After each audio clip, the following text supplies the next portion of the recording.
Y empiezo ya recordando, al igual que esta mañana hablando del amor en general, que el tema de esta charla es inagotable, que a lo largo de la historia del cristianismo la intimidad, característica de la confesión auricular, favoreció infinitas historias de amor entre sacerdotes y penitentes. Por los datos que conservamos, la mayoría de estas relaciones acabaron en tragedias, aunque no hay que olvidar que la historia de la desgracia está mucho más documentada que la de la felicidad. La importancia concedida a la confesión privada que defendió el Concilio de Trento tras la Reforma Protestante marcó buena parte de la idiosincrasia de los países católicos. Desde el siglo XVI hasta finales del siglo pasado, la cultura de la confesión fue predominante en España. Algunos cineastas, como Luis Buñuel, de quien nos hablará Antonio Torsil mañana por la tarde, a esta misma hora, retrataron este mundo, esta cultura de la confesión, aunque fuera indirectamente en películas como Él, esta película de Buñuel de 1953. En ella, una frase dirigida por un marido celoso a su esposa resulta reveladora de la situación sentimental en que se encontraban muchas mujeres en esa época. La frase es: háblame como si fuera confesor, como si fuera un confesor, soy tu marido. Yendo un poco más allá en el tiempo, tratándose de amor y confesión, no podemos dejar de pensar en La Regenta, esa obra de 1885 de Clarín, considerada por muchos como la mejor novela española después del Quijote.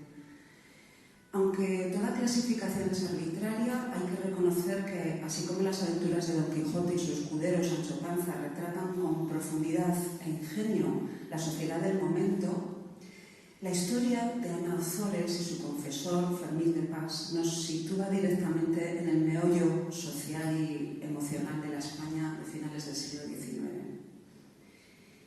Como escribió el escritor francés Jules Barbey d'Aurevilly, en una de las colecciones de relatos más inquietantes sobre la psicología femenina, y cito: los confesores serían los más grandes novelistas habidos en el mundo si pudieran contar las historias que les musitan al oído en el confesionario.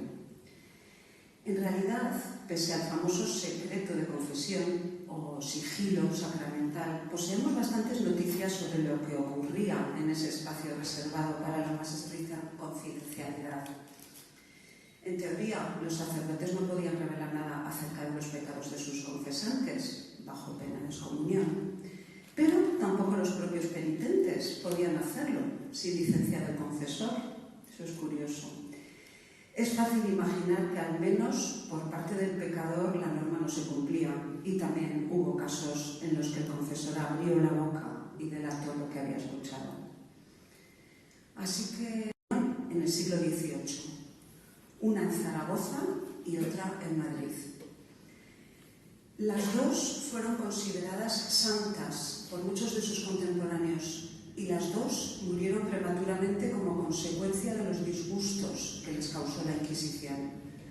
De la primera, ahí lo vemos, llamada Francisca Guerrero, sabemos por Antonio Gavín, un sacerdote zaragozano que fue confesor en la Catedral del Aseo, ahí con el número 6, hasta 1711.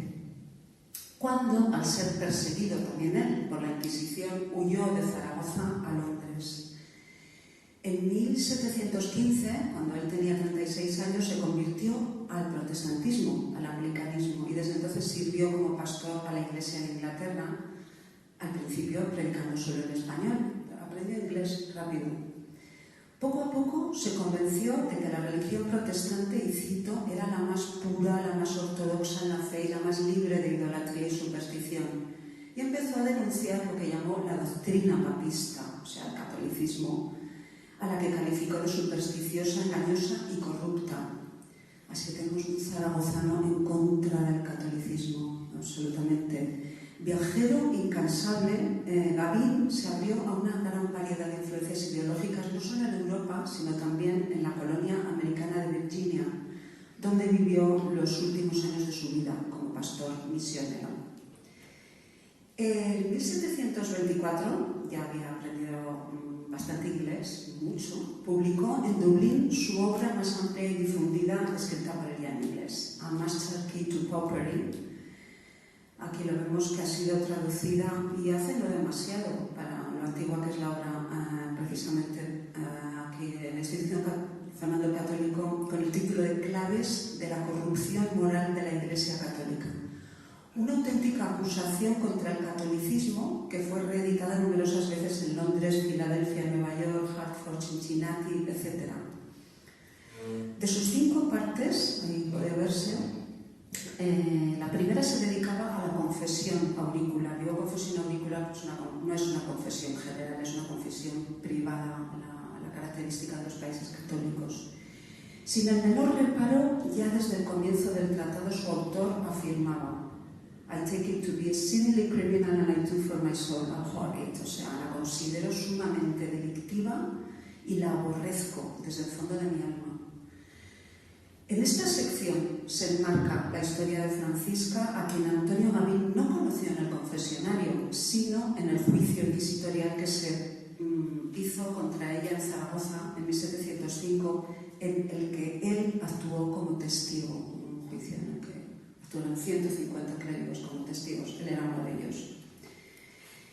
Aunque basada en hechos reales, la narración de Gavín, novelada y más bien sensacionalista,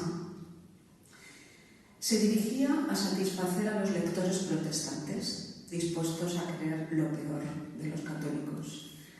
Si algo recuerda la historia de Francisca y su confesor, es alguno de los cuentos incluidos en el célebre Decamerón de Boccaccio. El aire ligero y el tono festivamente anticlerical adoptado por Gavín, a caballo entre la historia y la ficción, sin embargo, revela un episodio real con tintes trágicos. En los archivos de la Inquisición se conservan testimonios de que tanto él como ella, no digo Gavín, digo Francisca y su confesor, fueron procesados, aunque la documentación completa de sus respectivos juicios se encuentre ilocalizable. Al menos yo no la he sabido localizar, ni yo ni nadie hasta ahora. Escrita en un estilo irónico y burlón, la relación entre Francisca y su confesora parecía sintetizada por Gavín en un expresivo lema latino, probablemente inventado por él, sobre el sueño de la razón.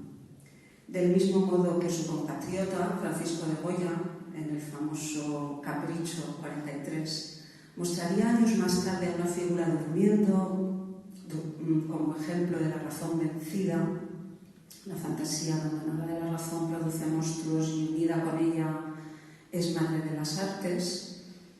Pues Antonio Gavín inventó, puede ser que recopilara, pero más bien me parece una mención, no se encuentra por ninguna parte, un lema que decía: cuando Venus vigilat, Minerva dormit.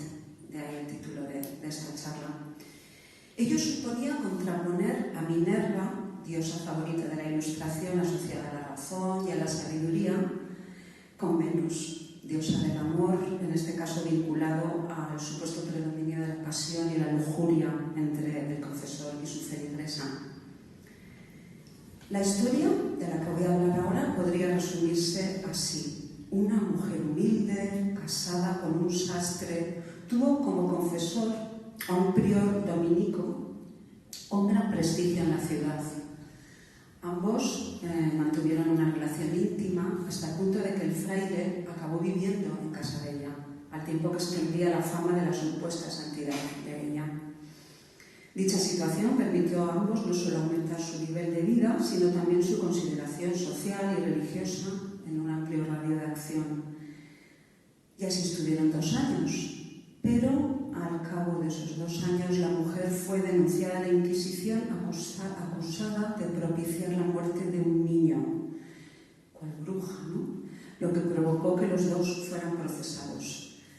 Ella moriría varios meses después en las cárceles inquisitoriales tras dar a luz a una criatura, probablemente fruto de su relación con el confesor. Y mientras tanto, él, tras varios años desterrado de su convento, volvió a este con todos los honores, falleciendo a la edad de 84 años. Desde el mismo arranque del relato, Gavín presenta a Francisca Guerrero, a quien denomina María para ficcionalizar la historia, esto está inventado ya hace siglos, es todo igual menos el nombre, ¿no? Como auténtica protagonista. Lejos de considerarla una víctima, aparece tomando la iniciativa a la hora de buscarse un confesor que le convenga. El narrador no muestra ninguna simpatía por ella. Por el contrario, apunta más bien a su presunta culpabilidad, fruto de una enorme ambición. Se trata de una interpretación sin duda sexista y, pese al gran interés de la fuente, por tanto resulta necesaria una lectura crítica entre líneas. Pero vamos a ver directamente el relato de Gavin, aunque lo podéis ver en pantalla, lo voy leyendo. En la ciudad de Zaragoza, cerca del colegio de Santo Tomás de Villanueva, vivía María Guerrero. Por cierto, vivía aquí al lado, ¿no? Muy cerquita.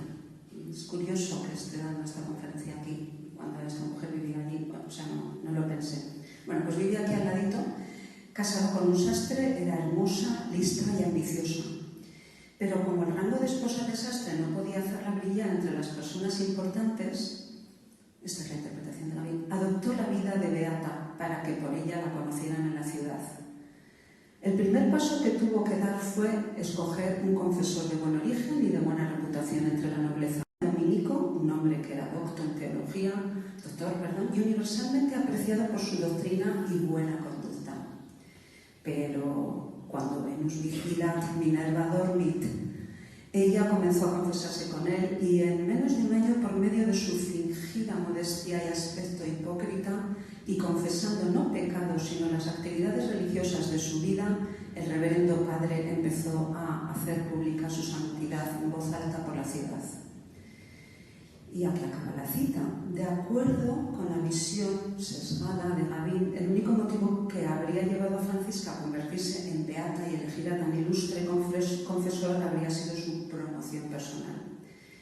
Es cierto que muchas penitentes expresaban su ferviente deseo de tener un buen confesor y ellos se aprecian no tanto entre las monjas como entre las mujeres laicas, pías, con una intensa vida espiritual, por ser mucho más vulnerables a las acusaciones de herejía, posesión demoníaca, fraude, etc. Ante tales peligros, la autorización de sus creencias y prácticas por parte de un sacerdote se hacía imprescindible. En el caso particular de Francisca, la santidad proclamada por su confesor iba a beneficiarla durante algún tiempo, lo que no significa que el fraile no se aprovechara a su vez de las ventajas que su asociación con ella le proporcionaba. No hay que olvidar que en la Edad Moderna estaba muy arraigada la noción de que por más sabio o santo que fuera un hombre, Dios no solía comunicarse directamente con él, sino que lo hacía por lo general a través de las mujeres, o mujercillas, que se decía, más ignorantes pero también más humildes.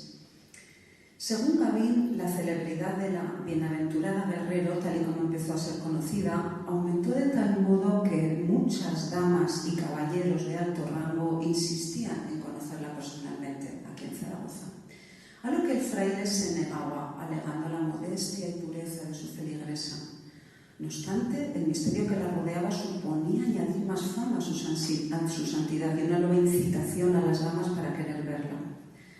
Estoy citando, a tal punto llegó la situación que, y vuelvo a citar, pobres y ricos, viejos y jóvenes, hombres y mujeres comenzaron a recurrir a la casa de su vecino y a la iglesia de los dominicos empujados por la curiosidad.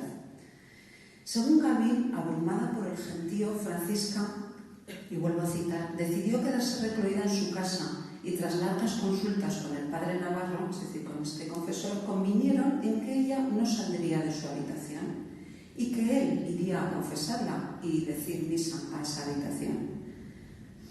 Ello podía hacerse, vuelvo a hablar yo, por el privilegio de las órdenes mendicantes, de algunas, entre ellas los dominicos, de celebrar misa colocando un altar portátil en cualquier lugar. Este es un ejemplo de altar portátil de aquellos.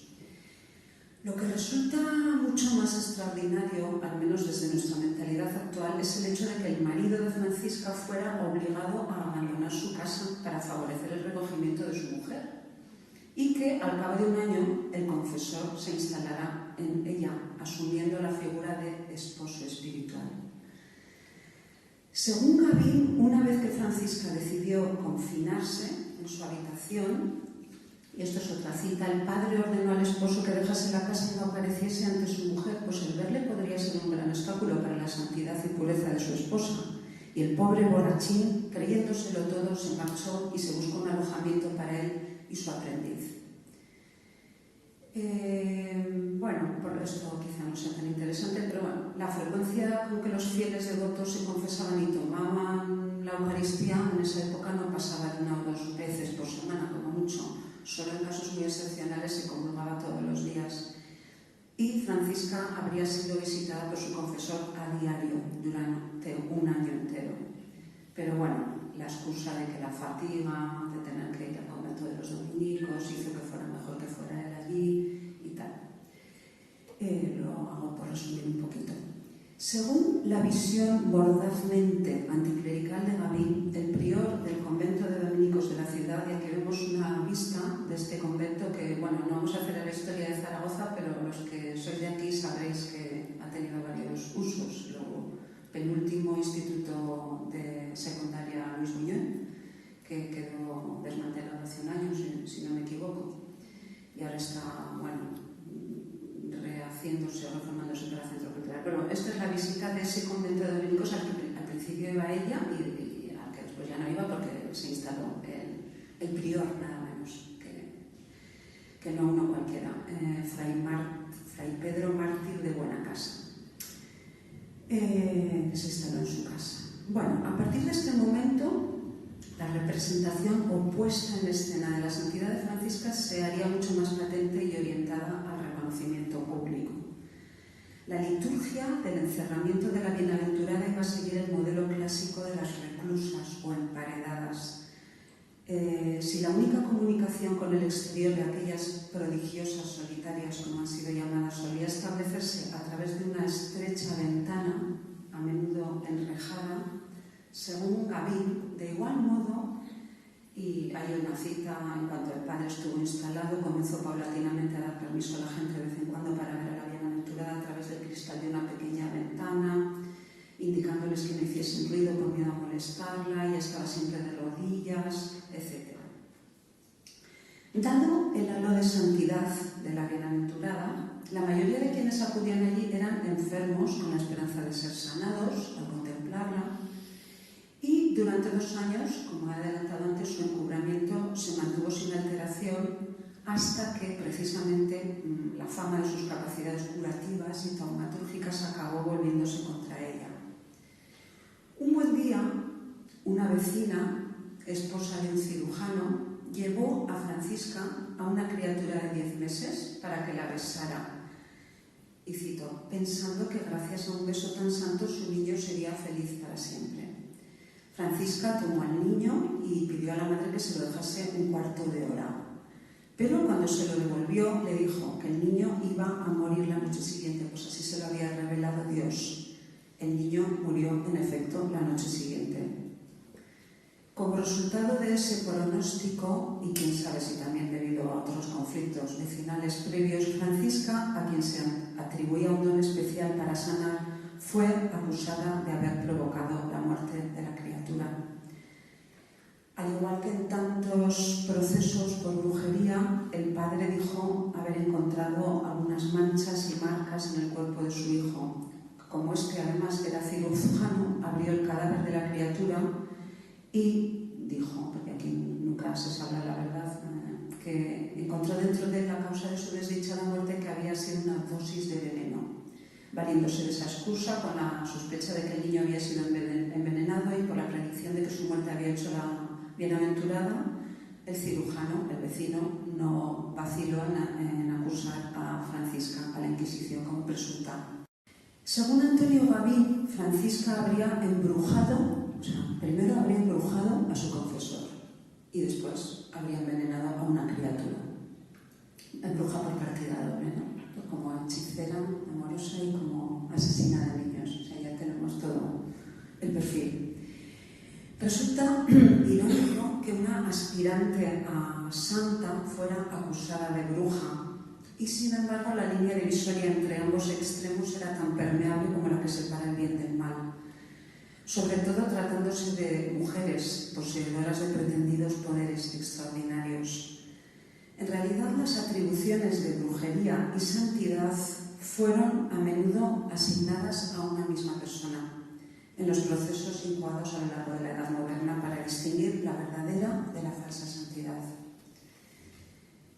Volviendo al relato, tras ser denunciada por su vecino, un inquisidor acudió a verificar el caso al lugar de los hechos. Al descubrir al niño muerto, ordenó que ella y el reverendo y todos los sirvientes de su casa fueran retenidos e inmediatamente enviados a la Santa Inquisición. Bueno, sabemos que estaba el tribunal en el Palacio de la Aljafería, aquí en Zaragoza, lo que provocó un enorme alboroto en la ciudad. Mientras tanto, todo lo de la casa fue requisado y lo más interesante es que entre los papeles del confesor se encontró una biografía de la acusada escrita de la propia mano del padre Navarro. Según Gavín, el manuscrito contenía unas 600 hojas, esto tampoco se ha encontrado, o sea, esto solo se cita, pero no lo he encontrado, sería estupendo, ¿no? Y una vez examinado por los calificadores de la Inquisición fue declarado escandaloso, falso y contrario a la doctrina revelada en las Escrituras y a las buenas costumbres, por lo que se consideró que merecía ser quemado, que si todo esto es cierto, por eso nos ha encontrado en el patio del Santo Oficio por un humilde oficial. Gavín, que como decía antes, junto con otros 150 clérigos de Zaragoza, ¿cuántos habría? Nos preguntamos. Fue llamado como testigo al juicio de la penitente y su confesor se encargó de resumir sus principales puntos con buenas dosis de ironía y algunos comentarios despectivos. La supuesta santidad de Francisca quedaba de este modo no solo puesta en entredicho, sino presentada como algo irrisorio, como en este dibujo de Goya, de una beata. Para los propósitos iconoclastas del combativo sacerdote excatólico, la mofa constituía el arma más eficaz. Y decía, a decir verdad, tanto el padre como la bienaventurada tenían ese día un aspecto muy parecido al de los santos, si hemos de creer al proverbio romano que dice que la palidez y el rostro afilado son signos de santidad. Bueno, pues es despiadado, ¿no? La santidad fraudulenta atribuida a Francisca Guerrero constituye un ejemplo más de los numerosos procesos inquisitoriales por impostura espiritual que se llevaron a cabo en el ámbito católico a lo largo de la Edad Moderna. Más allá del enfoque misógino de Gavín, la vida de Francisca, muy abierta a la interpretación, admite diversas lecturas. Lo más probable es que no fuera una víctima de su confesor, ni tampoco una engañadora profesional. Las relaciones entre confesores y penitentes femeninas no eran simplemente represivas, sino bastante complejas, llenas de matices y mucho más recíprocas de lo que pudiera parecer. La mayoría de las mujeres buscaban no tanto la absolución de sus pecados, sino como una posibilidad de dialogar en confianza e intimidad con alguien del sexo opuesto que no fuera su marido. En cuanto a la supuesta falsedad de Francisca, por la que terminó siendo acusada ante la Inquisición, no es posible llegar a una afirmación concluyente. Desde un punto de vista estrictamente racionalista, su papel de curandera prodigiosa invita a sospechar acerca de su posible doblez. Pero una mirada cultural y antropológica nos enseña que tanto la posesión demoníaca como los milagros formaban parte del lenguaje religioso sobre la salud y la enfermedad, en un sentido tanto físico como psicológico o espiritual. Según el relato de Gavín, muchos enfermos acudían a Francisca, y cito, y algunos de los que casualmente fueron cuando la propia naturaleza estaba resolviendo la crisis o se sentían mejor, y ya fuera por el ejercicio de andar o por cualquier otra cosa natural, solían exclamar, ¡milagro, milagro! No podemos saber hasta qué punto Francisca tenía intención de ayudar a quienes se acercaban o simplemente trataba de utilizarlos en su provecho. Bien pudo suceder que del mismo modo que otras beatas servían a la comunidad con sus obras de caridad, Francisca desempeñara una función de consuelo y apoyo para muchos, y lo que parece innegable es que al menos durante algún tiempo fue dueña de su voluntad. Con esa decisión de tomar un confesor a su gusto, consiguió alzarse sobre la vida que le estaba asignada, desafiando las convenciones patriarcales sobre el matrimonio y la sumisión femenina. Bien es cierto que la resistencia a la autoridad que supuso el episodio de su santidad efímera terminó para ella de la peor manera posible. Según una carta del 2 de marzo de 1706 que daba fe de su muerte y de las disposiciones para su entierro en la parroquia de San Gil de Zaragoza, Francisca había sido presa el año anterior por delitos de hipócrita embustera. Durante su estancia en la cárcel fue visitada repetidas veces por un médico por los accidentes uterinos que padecía. Pero tras 8 meses de un juicio que se alargaba con una acusación de más de 400 capítulos y muy largos, de los cuales había respondido ya a 337, la encontraron en su celda sin sentido ni pulsos, estos son citas todo, sin sentido ni pulsos, difunta y yerta. Su trágico destino contrasta con el de su confesor, Fray Miguel Navarro, quien, según otro documento inquisitorial, tras ser preso por delitos de mala dirección de Francisca Guerrero, en 1708 continuaba pidiendo más papel y libros para formarse su defensa. A diferencia de Francisca, el fraile consiguió librarse de la cárcel, adquirir fama de hombre sabio y alcanzar una edad longeva. Este es el final de la primera historia, la de Zaragoza. Pero tenemos otro caso esta tarde, hay muchos, pero esta tarde traigo otro caso de señora del siglo XVIII, otra diferente. El segundo ejemplo de amor en el confesionario nos traslada unas décadas más tarde hasta el Madrid del siglo XVIII. Al igual que en el caso de Francisca, conocemos la historia de Teresa gracias a la íntima relación que mantuvo con sus confesores. Frente a la visión burlona de Francisca presentada por Antonio Gavín, los testimonios sobre Teresa revelan la enorme admiración por una mujer a quien muchas personas que la conocieron consideraron una santa en vida, aunque ello no le impidiera también contar con feroces enemigos, en especial su marido. Teresa Dusmet, fruto de una pareja mixta, su padre procedía de Malinas, en la actual Bélgica, y contrajo matrimonio con una mujer de Chinchón. Chinchón, esta es su casa, que todavía se mantiene. Casa de Teresa Dusmet en Chinchón. Es emocionante pensar que se puede visitar todavía. La niña creció allí, pero cuando tenía 10 años, su familia decidió que fuera educada en el convento de Madres Carmelitas Descalzas de Guadalajara, fundado a finales del 17, siguiendo el modelo de Teresa de Ávila. Ahora que está tan de moda Santa Teresa. Allí permaneció hasta los 14 años, cuando su padre trató de casarla, aunque la boda no se celebró hasta 2 años después. A partir de ese momento tuvo su domicilio en Madrid, donde empezó la tercera etapa de su vida, la más desdichada, sujeta a un marido despilfarrador perseguido por la justicia. Un nuevo giro del destino, con el traslado de este al Real Regimiento de Artillería en Ceuta, cuando ella contaba 32 años, o sea que ya llevaba 16 con él, le hizo librarse de su presencia, permitiéndole llevar una vida en buena medida independiente. Desde entonces y hasta su fallecimiento en 1773, Teresa dedicó todo su tiempo a la escritura y a la devoción, contando con el apoyo de 4 confesores sucesivos. A pesar de proceder de una buena familia y de su cultura, nos encontramos ante una mujer malparada, maltratada o maltrecha, víctima de constantes abusos por parte de su marido, que, pese a los embates, logró mantener un elevado grado de autoestima. Su experiencia vital, esencialmente solitaria, quedó plasmada en una escritura arrebatada que conjuga a la perfección la humildad con una gran confianza en sí misma.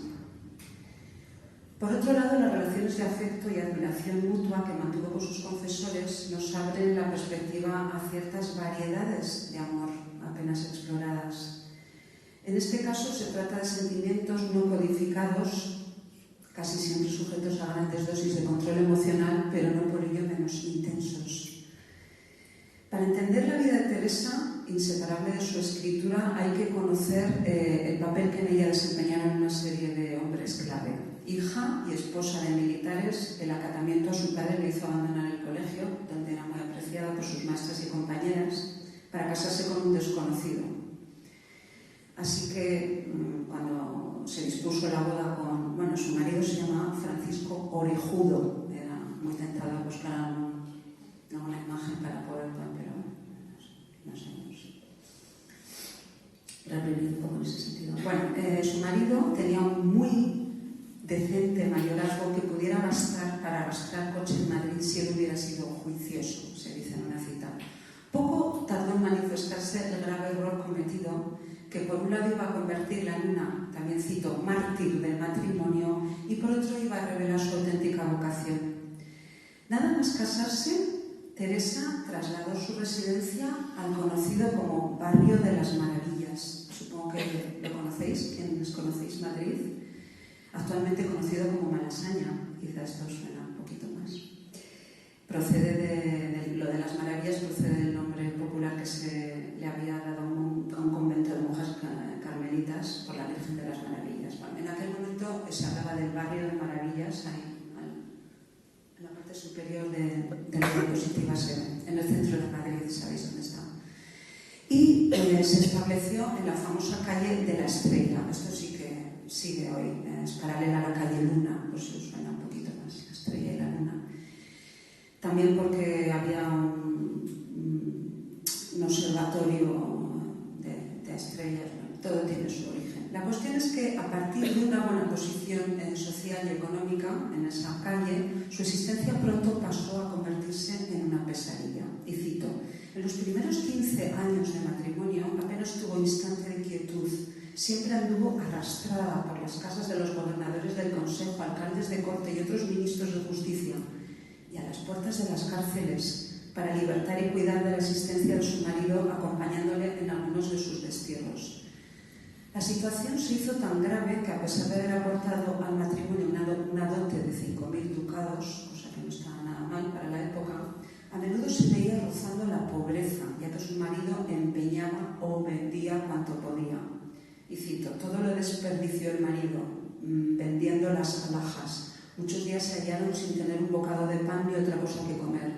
Y muchas veces la dejó sin pasquiña, aunque saliera a misa. Para una señora de circunstancias, tal y como lo calificaba su primer confesor, dicho estado de cosas suponía una humillación. Sin embargo, mucho más difícil era soportar la convivencia con su esposo. Por fin, en 1755, Orejudo sentó plaza de soldado y fue a Ceuta con su regimiento, donde permaneció 9 años. La ausencia de su marido marcó el comienzo de una nueva etapa para Teresa. Decidió dedicarse por completo a la oración y al socorro de los necesitados.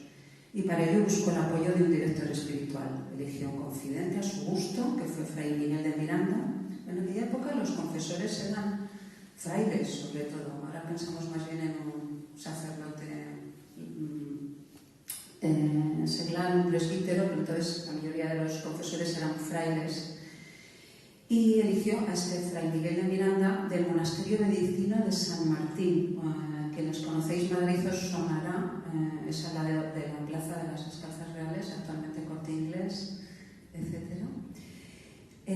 Monasterio de San Martín, que ahora no existe ya, que fue el primero fundado en Madrid, como digo, situado en la actual Plaza de las Descalzas.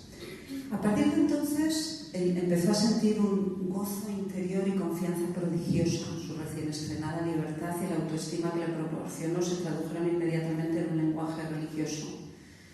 Y tenía la impresión de estar permanentemente acompañada y la íntima convicción de recibir ayuda sobrenatural, gracias, favores divinos, que iba comunicando a su consejero espiritual. Y entonces fue cuando el confesor, como en tantos otros casos, como en el caso de Santa Teresa, le pidió que escribiera su vida interior. Bueno, para hacer un chiste fácil, lo de se sentía permanentemente acompañada, no sabemos si atribuirlo al asunto sobrenatural o al asunto amoroso humano, pero ella estaba muy contenta. Pero tras 9 años de tranquilidad, en 1764 sucedieron dos cosas. Por un lado, fue denunciada a la Inquisición por un enemigo de su íntimo confesor, el cual el íntimo confesor, fue desterrado de Madrid y trasladado a La Rioja, al monasterio de San Millán de la Cogolla, por orden del general de la Inquisición, contra el derecho del abad y contra las leyes de la religión, es decir, que la Inquisición hacía lo que quería por encima de las leyes, y eso supuso un gran escándalo público y muchas murmuraciones en Madrid. Pues algunos decían que el fraile había sido castigado por estar amancebado con la beata. Ella sufrió mucho, andaba de iglesia en iglesia buscando director, arrastrada, confundida, mas no dejó de comulgar todos los días.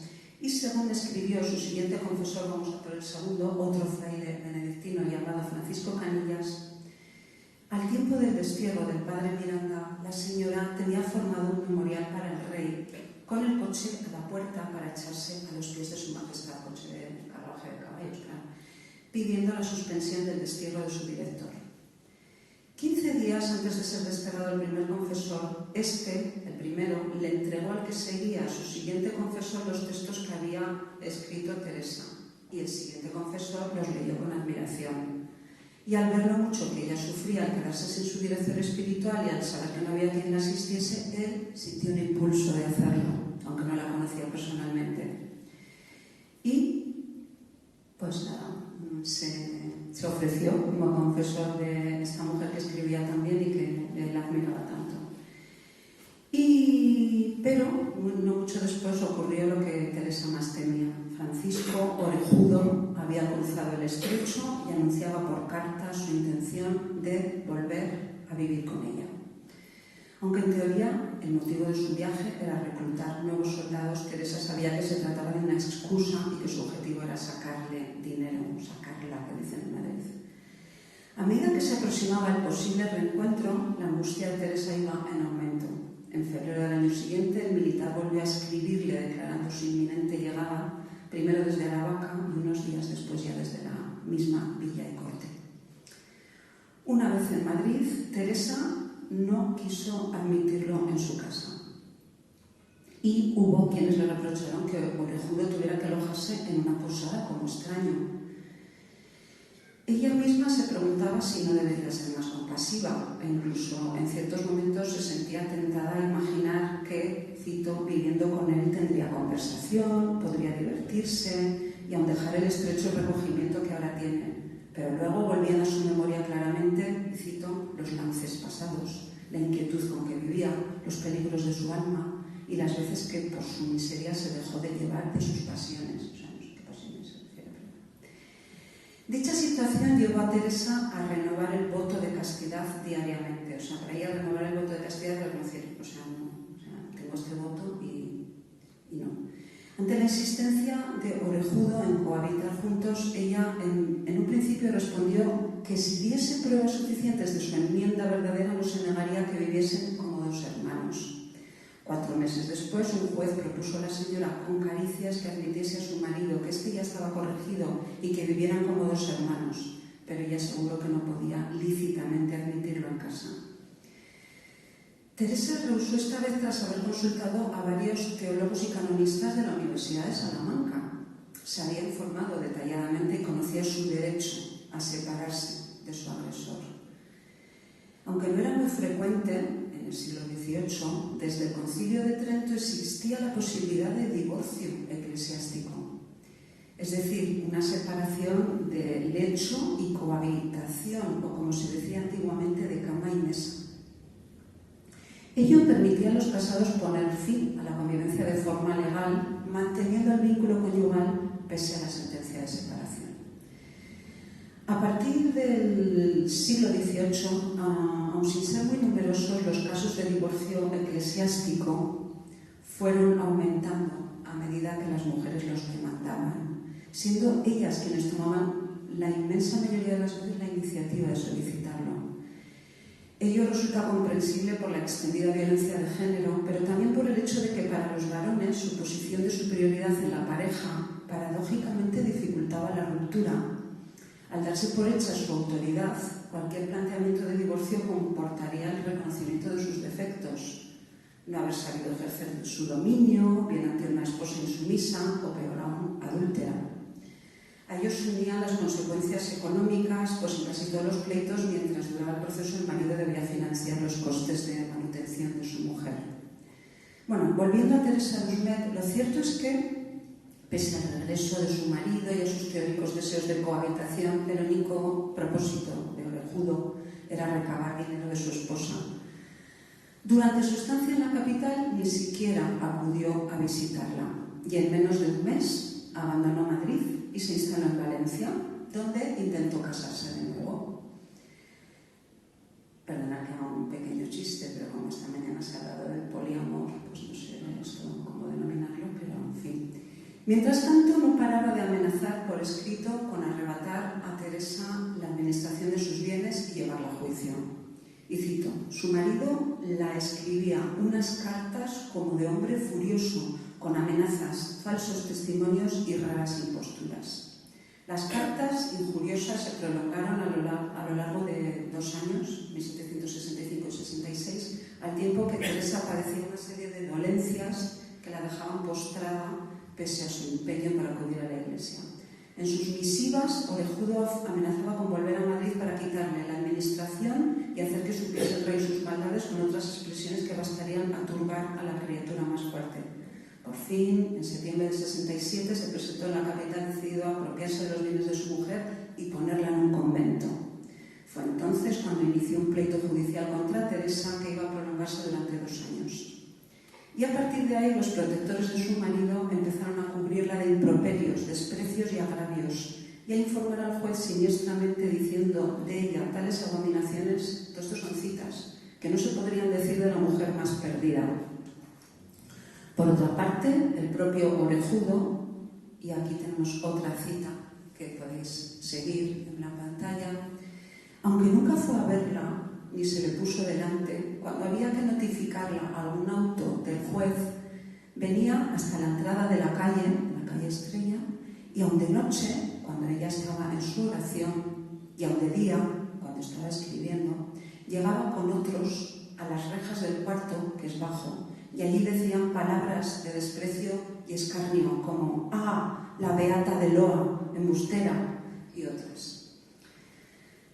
La violencia de su marido se traducía para Teresa en metáforas poderosas. Su temida llegada era experimentada por ella como un monte para oprimirla, sus insultos como un cuchillo que la atravesaba, y a menudo le parecía que venía sobre sí un tropel de olas que la querían sepultar.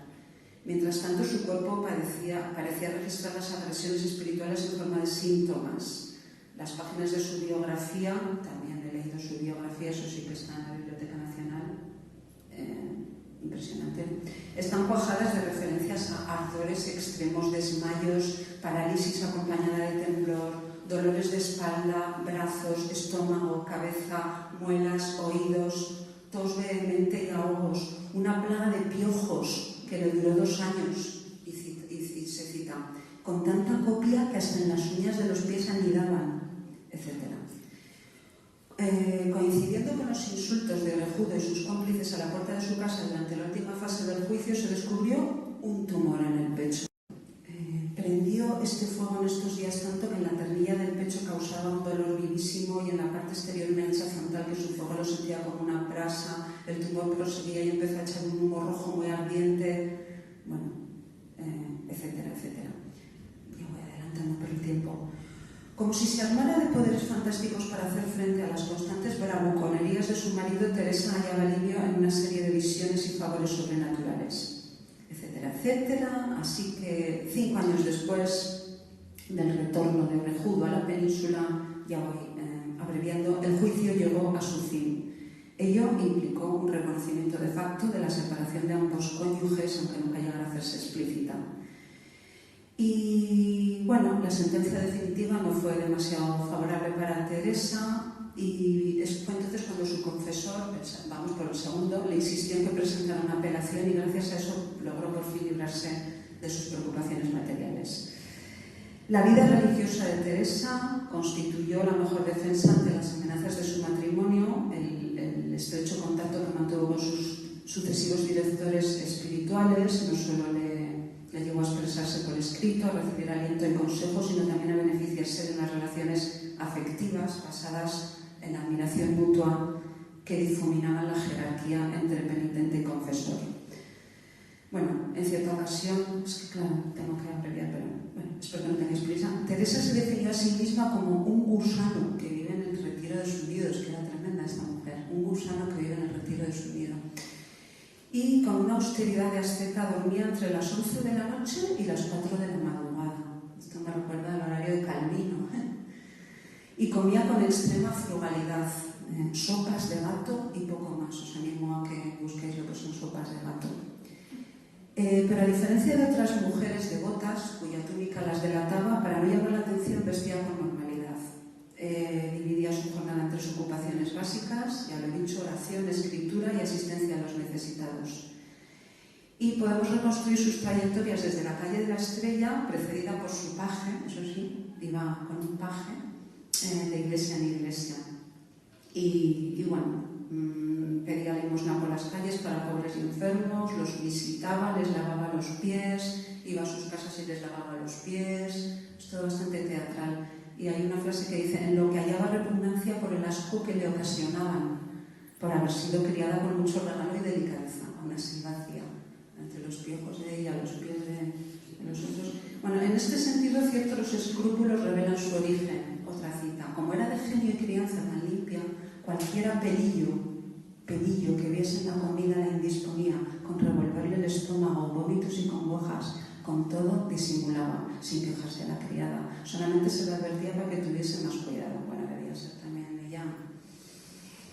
Bueno, el domingo de Ramos de 1766, estando enferma en la cama, estaba casi siempre enferma, se declaró el gran tumulto que levantó el pueblo de Madrid, la famosa revuelta conocida como Motín de Esquilache, ella estaba por ahí, que reunió en la plaza de Antón Martín a una multitud de menesterosos. Ello provocó que los pobres empezaran a ser considerados no solo como una carga social, sino también como un peligro latente para la seguridad del Estado. O sea, hasta entonces los pobres eran vistos como pobrecillos, ¿no? Pero desde entonces es como, a ver, qué peligro tienen estos pobres, ¿no? De rebelión. A partir del motín se inició una clara represión contra todos los mendigos, a quienes se trató como delincuentes. Y en Madrid, tanto unos como otros, que antes andaban libres por las calles, fueron encerrados en el hospicio. El hospicio, aquí en Gravado Antiguo, y aquí algo que quizás os suene más, Museo Municipal de Madrid hoy en día. Allí vivían sometidos a un régimen carcelario. ¿Y qué hizo Teresa ante este cambio? Pues lo que hizo fue, y cito, aumentar el número de pobrecitas para darles de comer y lavarles los pies, de modo que para todos los días de la semana tenían pobres que sentar a su mesa escogiendo las más necesitadas, que por algunas circunstancias antes se dejarían morir de necesidad que ir al hospicio. Bueno, pese a su discreción, Teresa suscitaba gran admiración popular, que era extensible a sus confesores, y ya lo he dicho, voy abreviando, que desde que su marido la abandonó contó con el apoyo de 4 frailes benedictinos como confesores. Voy a pasar los nombres, que tampoco os importa tanto saber los nombres. Y bueno, también pues un poquito por encima esta parte. Lo que sí puedo afirmar es que en el caso de Teresa nos han llegado suficientes testimonios del intenso afecto surgido entre ella y sus confesores, lo que no presupone la existencia de relaciones íntimas. A lo largo de la Edad Moderna hubo numerosas acusaciones de solicitación, un crimen o delito definido como el crimen o delito cometido por los sacerdotes que, aprovechando la intimidad de la confesión, requerían sexualmente a sus feligresas o realizaban tocamientos deshonestos. De hecho, el confesionario, ese mueble inventado para impedir el contacto físico y visual y evitar tentaciones, empezó a utilizarse a finales del siglo XVI, tras el Concilio de Trento, aunque su uso tardara en generalizarse.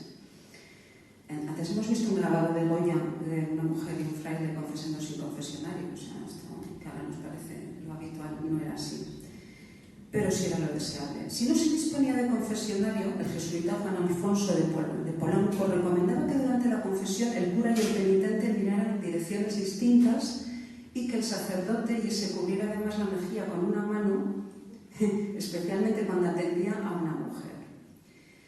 Finalmente, en 1614, el ritual romano dispuso su empleo en todas las iglesias, aunque no se cumplió. Hubo muchas resistencias y Y en 1781, y ya vamos con siglos después de que se intentara imponer, un edicto de la Inquisición reiteraba que las mujeres solo fueran oídas en confesión a través de las rejas de confesionarios cerrados o de sitiales abiertos, pero situados en la nave central o en capillas abiertas y bien iluminadas. Vamos, que seguía confesándose la gente sin esto. Prohibía el uso de rejas de mano o pañuelos o cedazos, imaginaos, o enramadas, abanicos u otros sustitutivos. Y es que la confesión en capillas cerradas o en las zonas más oscuras y solitarias de las iglesias había sido el escenario de rudos actos sexuales.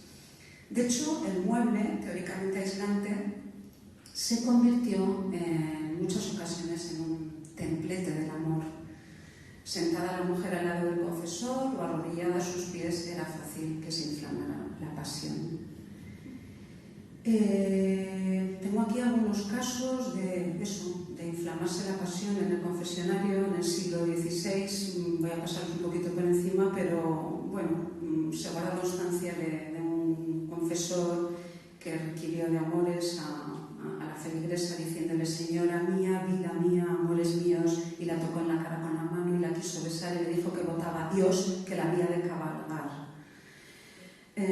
También una doncella de 22 años, a finales del 16, declaró que con la confesión en una capilla y antes de que entrasen en la dicha capilla, el dicho fraile comenzó a intentar asirle de los pechos y esta declarada dijo que no hiciese aquellas cosas, sino que se entrasen en la capilla y la confesase.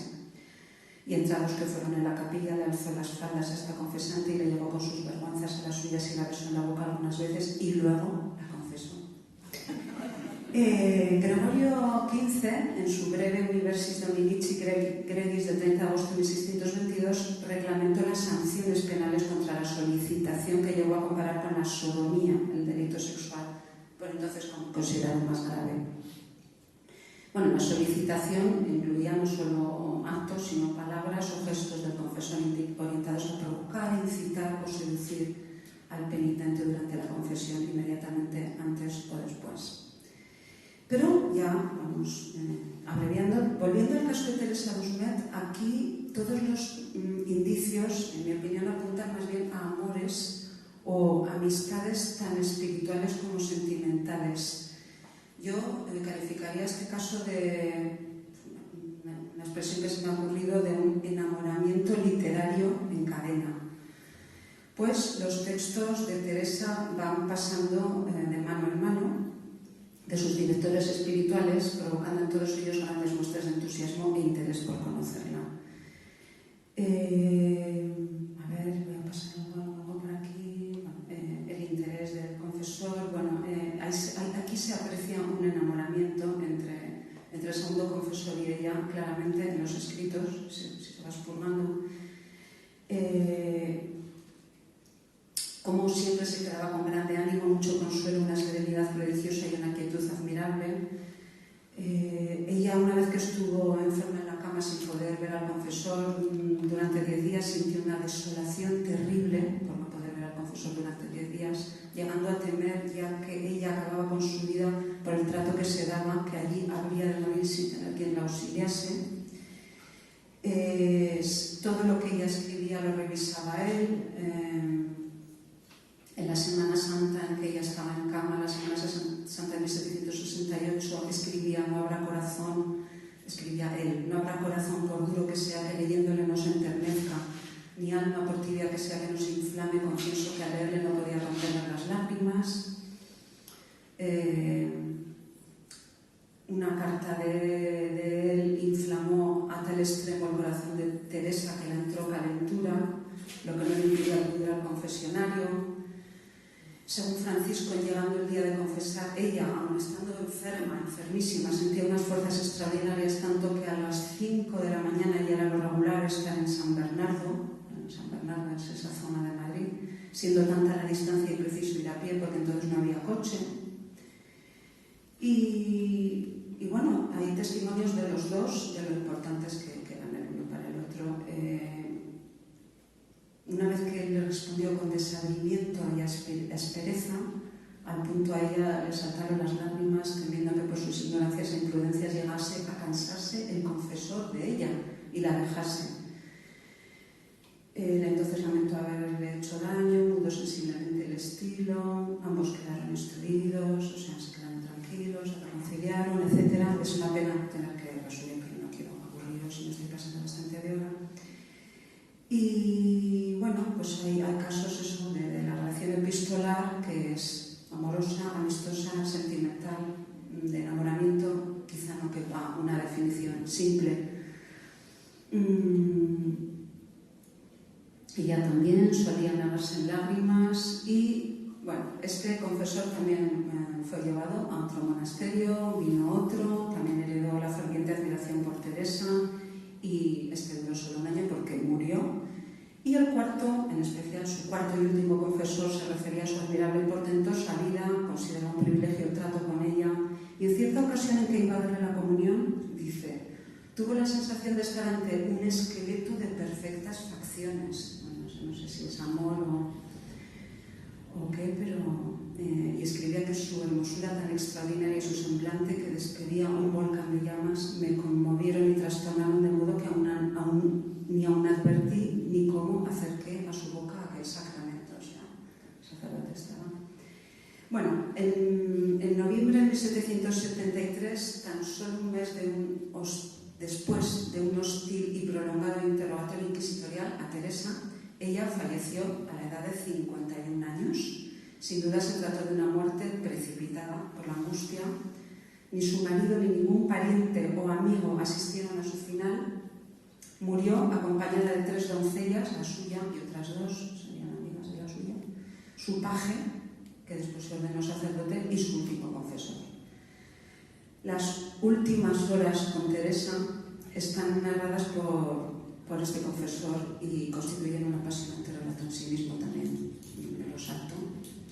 El fraile subrayó la soledad de la enferma, la suavidad con que aceptó su destino, así como la innumerable concurrencia de gentes, pero que no entraron, que se aglomeraron a las puertas de su casa tras difundirse la noticia.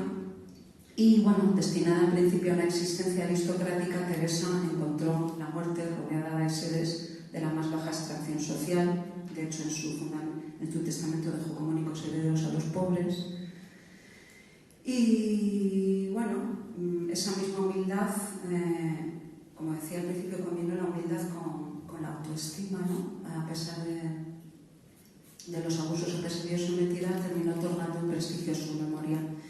Ahora sí que voy terminando de verdad. Resulta irónico, a propósito de la autoridad femenina, que la mayoría de las mujeres fueran incitadas a la santidad,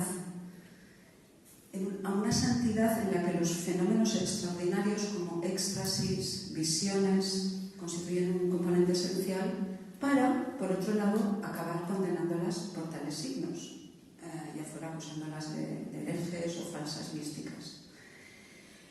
Uno de los prodigios que este último confesor de Teresa registró en la apasionada descripción de su agonía, es verdad que es una apasionada descripción de la agonía de una persona, fue la levitación fugaz, que vista con los ojos del amor, según él, precedió al momento final y ya acabó citando lo que escribió.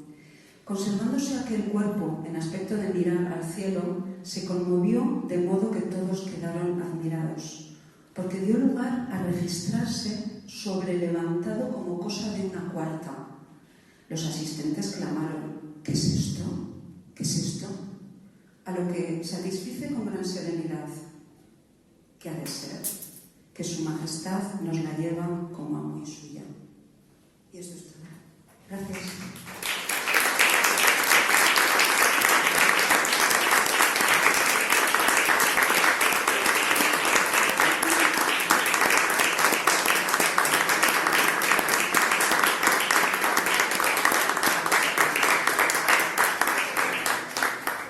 Elena, si no tiene prisa por salir cuanto antes, gracias. En ese caso yo creo que sería mejor abrir ahora el debate o dar la palabra a los que estáis aquí, porque el tema siguiente es bastante diferente, nos lleva a otro lugar, a otra época, y quizá ahora podemos comentar un poco si alguien tiene algo que comentar, decir, preguntar, y ya luego nos metemos en esta otra dimensión del Japón tradicional de la mano de Elena.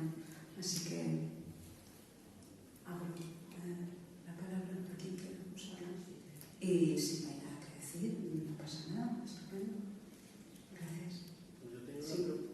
segunda pregunta es que últimamente, cuando se ha hablado de los rigores de la Inquisición, últimamente yo creo que la corriente es un poco contraria, ¿no?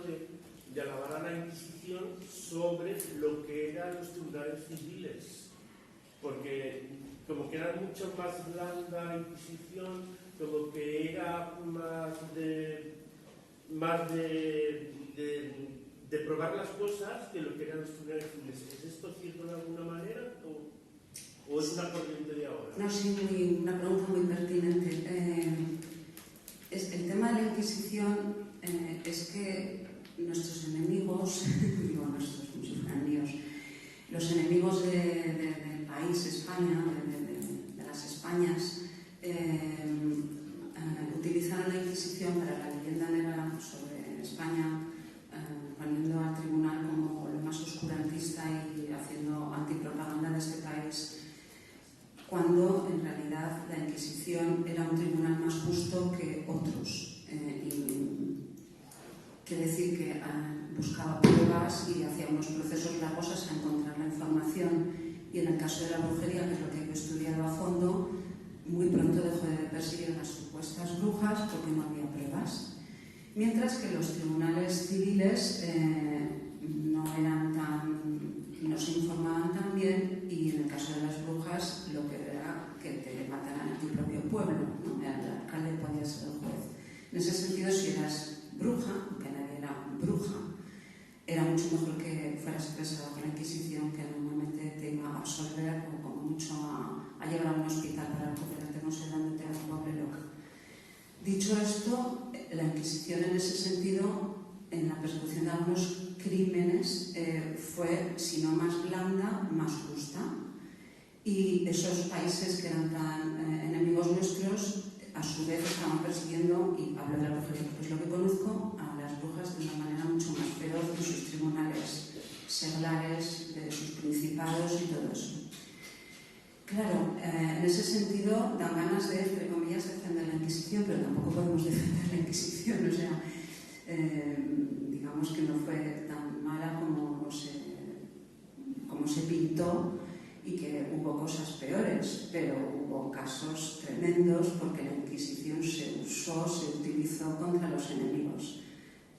Servía de excusa cualquier crimen, herejía, brujería, para cargarte a alguien si tenías poder y podías demostrarlo, ¿no? O sea que no seré yo, como digo siempre, quien defienda la Inquisición, pero si hay que compararla, pues la ponemos en su sitio, ¿no? Entonces, bueno, a mucha gente le hizo polvo, como es el caso de estas dos señoras que traigo aquí esta tarde. ¿Sí? Me gustaría saber si para los propios sacerdotes no existía libros o textos donde hubiera una casuística de los pecados y estos tuvieran, digamos, su correspondiente penitencia, de forma tal que de esta forma se pudiera saber, pues tener un registro de lo que era común o no común, o lo que existe. Me imagino que para lo mismo para los psiquiatras actualmente, por todos los economistas, ellos hacen su propio análisis.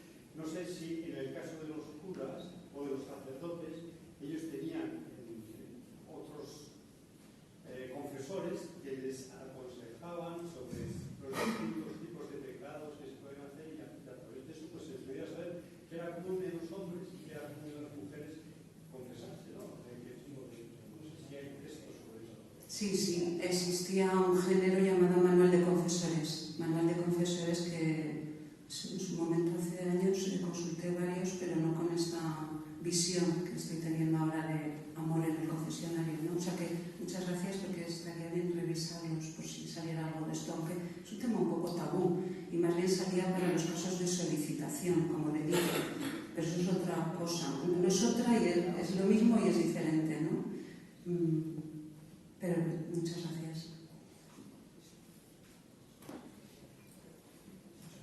Pues si no hay nada más que comentar, tampoco hace falta hacer preguntas, podéis comentar, decir cualquier cosa que se os haya ocurrido, sugerido, o que venga al caso, o que queráis aportar.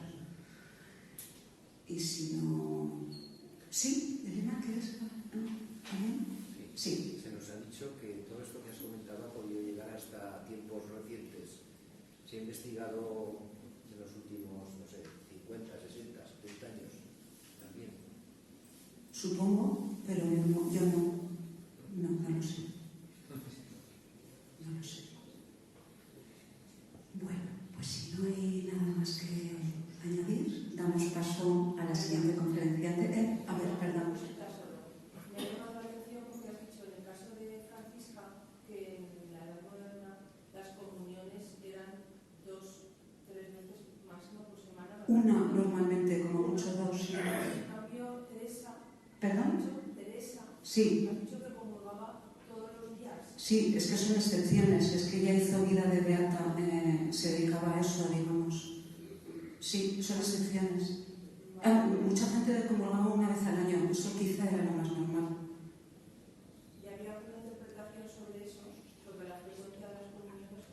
Pues la habría, claro, pero vamos, tampoco me especializaba en la interpretación sobre la frecuencia de la confesión. Al decirlo la primera vez, luego me ha llamado la atención. Sí, lo más común era una vez al año. De hecho, lo que se castigaba era no comulgar y confesar una vez al año. Pero había quienes se dedicaban a la vida religiosa. Las llamadas beatas, que luego el nombre de beata ha cambiado. Se ha llegado a utilizar como despectivo de mujer rancia y hipócrita. Pero esto supongo que se revisará con el feminismo divulgativo, digo, porque las historiadoras de la religión ya lo han revisado, pero quizá todavía quedan flecos de machismo o antifeminismo relativos más bien a las mujeres de edad avanzada, eso de que los lugares de conferencia están llenos de señoras, de viejas, o las beatas, etcétera, cosas que conviene revisar, ¿no? Bueno, vamos a dejarlo aquí.